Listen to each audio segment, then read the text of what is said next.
Hey everybody, Black Ninja 797 here, and welcome back to another video. In today's video, I'm going to show you guys how to do the Easter egg on the brand new Black Ops 6 Zombies map, Citadelle de More. Now, as we get into the guide, one of the things I would like to preface is that since a majority of the people that are going to be attempting to do this Easter egg and follow this guide already know a lot of the basics of this map, if you don't need a guide on how to unlock Pack-a-Punch and get the base upgrades of all the different variants of the sword, then skip to this timestamp right here. If the chances are that you are watching this video and don't know how to upgrade the swords nor how to get Pack-a-Punch and you're brand new to the map, then these tutorials will suit you. These are tutorials that I made back when the map first came out, so if you'd like to watch them, please go ahead. So for the first step, you're going to need to break into the castle. There is going to be a locked door, and the only way you can get in is if you end up breaking it with a cannon, which you're going to find it right here in the middle of the map. You can just follow the prompts on screen, it will eventually lead you to it. Then you're going to want to crank the cannon into place, and then just simply firing the cannon, and then that will be step 1 complete. For the next step, you're going to want to head to the basement and find this cage, and then you're going to want to shoot off the 3 locks that are going to be on the cage. I do recommend being decently ready by then, because by the time that you end up getting to this step, you're going to spawn in the brand new boss zombie, which is going to be the Doppelgast. After you kill the Doppelgast, he's going to drop a red Ethereum crystal, and you're going to want to pick that up. Now with the crystal, go back to the cage where you found the Doppelgast, put it inside the cage, and then boom, you have Pack-a-Punch now. Now after you have unlocked Pack-a-Punch, go into this room right here behind the quick revive machine, and you're going to want to interact with it so you can talk to Craft over here, and he's going to give you some storyline stuff. After you talk to Craft, you can go ahead and get the Bastard Sword and start collecting all the different upgrades for the swords. After round 10, at random, zombies can drop a brand new pickup, which is going to be the Stamp, and if you end up finding this, you're going to want to end up picking this up because you will need this to get the sword.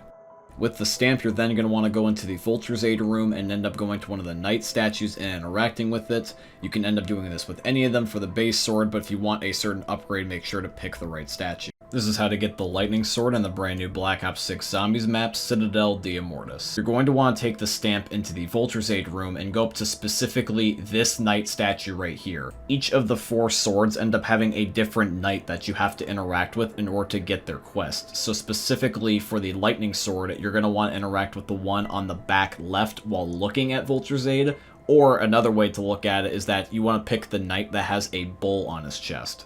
So now that you have the basic sword, you're going to now need to collect 3 lightning rods that are going to be around the map. These can be done in any order. The one that I got first was near Deadshot Daiquiri. It's going to look like this, and you're going to want to pick it up. For the second lightning rod, you're going to want to go over to this fuse box that is really close to Speed Cola, and you're going to want to end up shooting it with a dead wire weapon, and then it's going to fly down to the floor. Now, unfortunately for the last lightning rod, it is just a random drop that comes from killing zombies, so this one you can't exactly time, you're just going to have to get lucky. Now with all 3 lightning rods, you're going to want to go over to this area right here and end up interacting with this vase, and you're going to shove them inside of the vase. Now unlike a traditional soul box, this does end up having a little bit of an extra step that you have to do where when you end up killing enough zombies to where your sword has lightning hitting it, if your sword has lightning, you want to strike the vase, and you're going to want to do this to end up charging all 3 of the individual lightning rods. So if you end up having a lightning sword, hit the vase, because I made that mistake when I was first trying to do this quest. Go ahead and hit it 3 different times to activate all the different rods, and then when the upgrade process completes, you will finally have the lightning sword. This is how to get the Fire Sword in the brand new Black Ops 6 Zombies map, Citadelle de More. The knight or statue that has the Fire Sword is going to be the one with a dragon on his chest. Now with the Bastard Sword, you're going to want to put it in this pedestal that is going to be right just past Juggernaut on top of these stairs, and now you're going to have to end up going around the map to 3 random locations and collect fire and bring back that fire to your sword. Now the fire does do damage to you over time, so the only way you're going to be able to survive doing this is if either A, you drop the fire, or if you end up meleeing zombies because killing them will regen your health. And once you collect all 3 sets of fire, you just bring it back to this dragon statue who's going to now blow fire on your sword, and boom, you now have the Fire Sword. This is how to get to the light sword in the brand new Black Ops 6 Zombies map, Citadelle de More. The knight that you guys are going to want is going to have a lion on his chest. Now that you got the sword, you're going to want to go down to this door right here that has the same lion logo as the knight, and you're then going to want to interact with it, and upon interacting with it, parasites with a yellow aura around them are going to spawn in. After killing one of these parasites, you're going to want to melee the door with your sword, and a yellow symbol should spawn on the door. And you're going to want to do this up to 4 different times and then interact with the door. You're then going to get teleported into a room where you're going to have to shoot glowing symbols that match the sword's pedestal, and once you end up doing this for 3 or 4 different symbols, you can then finally pick up the light sword. This is how to get the dark sword or the Raven/Void sword in the brand new Black Ops 6 Zombies map, Citadelle Demore. You're going to want to give the stamp to the knight that ends up having a raven on his left shoulder. Now either on this bookshelf, this table, or this area in the alchemical lab can spawn one of these random 5 pieces that you're going to need to pick up. After you get your part, then head to the basement here in the spawn and end up interacting with this on the wall. Stick your sword in here, and whatever part that you ended up finding, you're going to need to solve a puzzle that matches that item. Here's a picture of every possible combination based off of what part you found. God bless Milo. Nearing the end here, one of the last steps is that there's going to be a black hole in the ground, and you're going to have to escort these energy balls into the black hole up to 3 different times in 3 different locations. After doing this, just go back to the puzzle one last time, interact with it, and then go get your sword. So now if you've gotten to this point in the video, you've had Pack-a-Punch unlocked and you got all the base variants of the sword upgrades. Now I'm going to show you guys how to get the talismans. First is for the lightning sword. In this room, right here on that part of the roof, you're going to want to shoot down this horseshoe. And this is going to be a horseshoe you're going to want to take all the way back to the cannon on the top floor. This will make you go in the cannon and shoot you towards the spawn. Now once you've landed in the spawn after being shot out of the cannon, go find a storm cloud and go next to it so that way you can go back and pick up your horseshoe. Now for the lightning sword and every other subsequent sword, you're eventually going to need to take the talisman to this yellow symbol that represents your sword's element, and end up placing it there so that way it starts a lockdown soul box sequence. The lightning sword one will always be in this spot right here. It doesn't move to my knowledge. After you get enough kills, there's going to be a chest that's going to spawn in from the ground. You're going to want to hit that with the lightning sword. This is going to give you the lightning incantation. This is going to be something that you're going to need for later. Next is going to be how you get the incantation for the fire sword. With the fire sword, go all the way over to the cannon once again, and there's going to be 3 different locations where you're going to need to light wood on fire. The first one, and this can be done in any order by the way, is going to be the one that was directly behind me, behind the destructible barrier you can buy. This is going to start spawning in zombies, and you need to kill these zombies. The second stack of wood is going to be right here above Elemental Pop. If your sword is recharging, since you lit up the first one a moment ago, you can use Molotovs in a pinch and this still works. And then the last stack of wood is going to be right here in the middle, straight at the castle, and you're going to want to end up killing not only all the zombies, but the Doppelgast that is going to spawn in on this last one, because once you kill him, he is going to drop the talisman for the fire sword. You're going to want to take the talisman right here within the same area. It's going to be very close by, and you're going to want to do the exact same thing that you did for the lightning sword. Just interact with it, get kills, and use the fire sword to hit the chest. For the light sword incantation, in the Vulture's Aid room, this little red light you're going to want to shoot with a bullet gun and have it bounce off of other subsequent red lights, so that way eventually it lands in a specific spot. To make this as easy as possible to understand, just copy exactly where I stand and how many times that I shoot each light. So for the first one, on the bottom entrance, you're going to want to end up just shooting it while looking at Vulture's Aid, and then after that you're going to want to shoot the light that just got bounced, so that way it will bounce to the left of you. Then shoot it again, so that way it goes into this room right over here, and now this is where things get a little bit tricky. Even if you shoot the correct light and think it would go into the right direction, which is going to be this one, it's actually not going to go into the correct spot. It's going to actually go backwards at least once. So when you shoot this here, and it bounces off of this light, don't get flustered, just go ahead and shoot that light, and then eventually it will land in the correct spot. This is just, I guess, a little tease from Treyarch to mess with you. If the light is on the table just like it is in my game, you can go ahead and end up getting the talisman. And just like the lighting and the fire sword, you're just going to want to do the exact same thing. The symbol for the light sword is going to be in here in Vulture's Aid.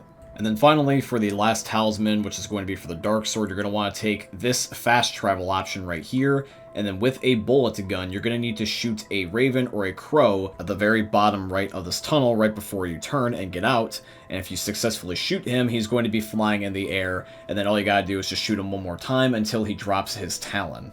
Take the dark sword talisman into the Undercroft down here, and just like all the other swords, you just have to end up just killing a couple zombies until you inevitably get the chest. Now, if you're already in this room, go over to this wall right here and break it if you have melee macchiato. This is going to reveal a secret hidden puzzle. After you reveal the puzzle, go ahead and head back to the spawn. If you are not good with memory games, I do recommend that you either A, end up having somebody that can keep track of this for you, or I would recommend having a pen and paper to write this down. There are 6 of these types of bottles here in the bar of the spawn. Each one of these bottles is going to have a Roman numeral from the numbers 1 through 6. You're going to want to figure out what symbol is associated with which number, and you can do this by simply interacting with the bottle, and it will end up revealing the symbol for the number. Bottle 1 will always be there on the counter, bottle 2 will always be there on the table, bottle 3 is always going to be back here on this table, bottle number 4 is going to be here upstairs, bottle number 5 is going to be here on this table, and then the last one, number 6, is going to be right here in the corner at the entrance. Now, as long as you remember which symbol is associated with which number, the code is relatively simple. It's just 1, 2, 3, 4, 5, 6. But the symbols change every single game. So number 1 might be a pitchfork, for example, and then the next game, the symbol for number 1 could instead be, like, let's say, a bow and arrow. The good news is, though, is that this puzzle is quite forgiving. It does reset if you mess up a symbol at any point, but you don't have to reset the round to attempt to try it again, and the symbols will always stay the same once you have revealed them. Now, if you end up doing your puzzle correct, the symbols will all go away, and then this red little orb is going to go over to this little spot right here besides the puzzle, and it's going to reveal to you a book. This book is going to have pages that you're going to need to collect to reveal some more symbols. Now, to get all 4 pages for your book, you're going to want to go over into the stamina up room, and they're going to all be randomly scattered across in here. They will never leave this room, but the locations will always be different. Now, regarding the symbols in the book, it's meant to be read upper left, upper right, lower right. These are the 4 symbols that you will get in your game. It's just the order is always going to be different. This was the order that we got, and this is what we like to call it. The cross eye, the normal eye, the eyelashes eye, and then the star eye. These symbols in the book are going to be the same symbols for the traps that are going to be lying here on the floor in random parts of the map. When you find the correct symbol for the number you're trying to achieve, all you need to do is have everybody in the lobby stand in the trap, activate it, and kill about 10 to 15 zombies, and if you did it correctly, the trap is going to end prematurely compared to what it normally would, and then just go on to the next trap. Now, once you've successfully done the book step correctly, here on this exact wall, there is going to be all the symbols representing the different types of swords you can get. This is meant to be read up, right, bottom, left, or in this case, the way that a clock would normally go, and the order is always going to be different once again. Remember the incantations we got at the beginning of the guide? We're going to need to use them for this specific step. Every single one of the incantations will have a spawn point here in the Vulture Zeta room, so you don't have to worry if you can't find yours. Based off of whatever order it is for you in your game, according to that banner, you're going to want to go over to the knight for the sword that is going to represent the top half, or number 1, and then you're going to want to use the incantation on the knight, and then emote, so that way you do a weapon inspect, and if you did it correctly, the knights should start saluting. Once every knight has been interacted with, they're all going to end up revealing this mystic orb that you're going to need to collect. This is the last step before the boss fight. You need to take the mystic orb back to every single one of the 4 encampment locations for all the swords, and end up killing zombies, specifically with either the alternate fire of the sword, which is going to be the left click, right click, or the encampment grenade. Although I do believe that there is an exception for specifically the light sword, because we were still able to complete this challenge no matter what, regardless of the killing. We just ran to all the different orbs that were spawning until they were done. Now, I'd like to point out, teammates can help you with this step if you have multiple people helping you do the Easter egg, because everyone else can pick up the exact same encampment regardless of what sword they're using. Although whoever's using the alternate ammo type of that one sword, that falls on that guy. An example I can give is how I'm helping Dan with the fire sword right now, even though I'm using the lightning sword. Also, for your guys' own sake, I would recommend having a good majority of your perks, loot, guns, pack-a-punch, goblins, whatever you need going into the boss fight by now, because as the rounds are progressing and getting more and more crazy, you're gonna need it. Once you've done all the challenges, take the mystic orb back to that banner, and this wall is going to reveal a hidden ghost guy that you're going to want to talk to. And you're also going to want to pick up the guardian key that he's got there on the table for you. Take the guardian key and give it to this giant statue right here in the spawn. This is going to make the game prompt the boss fight, and then once everybody has agreed to start it, you can finally end up doing the very last step of the Easter egg. Now, once the boss fight commences, you're going to be teleported into the boss fight arena. There's going to be 3 phases to this boss. The very first one, I do recommend that you primarily focus on just shooting him and not worrying too much about your gobblegums quite yet. Although a friendly tip that I can recommend to you is if you want to bring in a sentry gun, this will help out a lot in my experience because it acts as another player shooting at this guy at all times, and he doesn't seem to target it from what I've noticed. This boss does have weak spots that will reveal over time eventually, which are going to be like this orange-red glowing area scattered across different parts of his body. And I will say this, be always on your toes because this guy is quick. He has a lot of one-shot abilities. He'll step on you, he'll beat you with a giant hammer, he can throw fireballs at you. This guy does not fuck around. He is a big, strong mofo. Now, once you have successfully completed phase 1, he's going to temporarily become immune to damage. For right now, until stage 2 happens, it's just going to be normal zombies and then the mini-boss zombie spawning in, so just mostly focus on using your sword and saving ammo. Now, stage 2 is where things start to get a little bit more crazy, because in stage 2, and also eventually in stage number 3, the arena is slowly starting to shrink. More lava is taking up the entire map, and means that it's going to be harder to try to survive.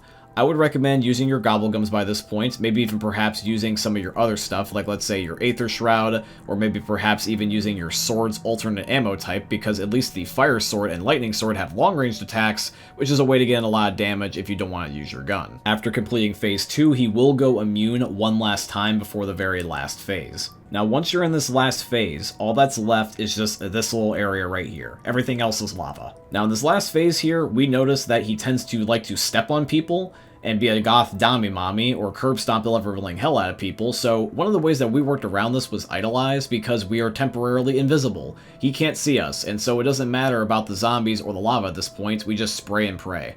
But if you can get past all of that, eventually you will win. You will defeat the Guardian, and you will finally have completed the Citadelle Dia Mortis Easter egg. As the boss dies, you can go ahead and claim the amulet which you came here for in the first place, and then you can just simply sit back, relax, and finally breathe now as you enjoy the ending cutscene. But yeah, guys, that is how you complete the entirety of the Citadelle Dia Mortis Easter egg here in Black Ops 6 Zombies. And I do truly hope you guys ended up enjoying it. If you did, please consider dropping a like, comment, subscribe, follow, and all that beautiful stuff. If you guys want to see any more particular COD Zombies videos from me in the future, just let me know in the comment section down below. And as we wrap up the video, guys, I want to mention two quick things. Number one, I have a second YouTube channel now. It is called Black Ninja 797 Extras. And on this channel, I'm going to be uploading and posting additional content that you would normally not see here on my main channel, such as gameplay walkthroughs, funny moments with my friends, and Challenge Accepted, which was a series I used to do here on my main channel where I play games that you guys requested me to play. If you guys want to check out the second channel, there is a link down below in this video's description.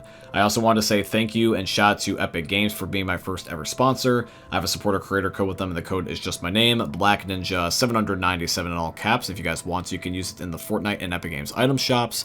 Anybody that uses my code or has used it before in the past, I tremendously appreciate you. And yeah, guys, all that being said, I hope you end up enjoying seeing another YouTube video from the most unique YouTubers you're ever going to see. Thanks for watching, guys. I love all of you, and peace out. Hey, meme lords, Jesus here, and you better have enjoyed that video there by the eternal god Daddy Ninja. You should probably subscribe too, or the mighty Moab will come for your balls. If you enjoyed the video, you might like it too, and give me the memes. Flash, bang, boom!